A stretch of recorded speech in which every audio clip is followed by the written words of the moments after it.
சென்னையில மழை கொட்டிட்டு இருக்கு. தண்ணியோட வீட்டுல நாம வீடு கட்டினதுனால தண்ணி நம்ம வீட்டுக்குள்ள வீடு கட்டுது அப்படின்னு சொல்லியிருந்தேன். யாராவது ஒருத்தர் இந்த வீடியோ எடுத்து கட் பண்ணி மீம்ஸா போட்டு விட்டுறாங்க.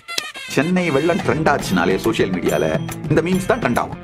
நான் இந்த சென்னை வெள்ளத்தை பத்தி இந்தியாவில் இருக்கும் பொழுது பேசின ஒரு வீடியோ, அதாவது தலைவர்கள் மாறிக்கிட்டே இருக்காங்க, ஆனா வெள்ளத்தினால் வருகின்ற பிரச்சனை தீரலை அப்படிங்கறத பத்தி நான் பல ஆண்டுகளுக்கு முன்னாடி இந்தியாவில் இருக்கும்போது பேசினேன். காரணம் என்னன்னா, தண்ணியோட வீட்டுல நாம வீடு கட்டினதுனால தண்ணி நம்ம வீட்டுக்குள்ள வீடு கட்டுது அப்படின்னு சொல்லியிருந்தேன். இன்னமும் சென்னை வெள்ளம் வந்தா யாராவது ஒருத்தர் இந்த வீடியோ எடுத்து கட் பண்ணி மீம்ஸா போட்டு விட்டுறாங்க. சென்னை வெள்ளம் பத்தி நான் பேசின வீடியோ எப்பவோ பேசினது, ஆனா அதை எடுத்து இப்ப திரும்ப இப்ப மீம்ஸ் போட்டு நான் இப்ப பேசின மாதிரியே போட்டு விட்டு ஏதாவது உங்களை சிக்க வைக்கலான்னே பார்த்துட்டு இருக்காங்க.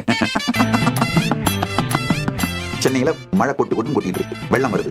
பாருங்க, இந்த வெள்ளம் வந்த உடனே ஃபர்ஸ்ட் இந்த மீம்ஸ் தான் வரும். வெள்ளத்தோடு சேர்ந்து வர்ற மீம்ஸ் மாதிரி வரும்.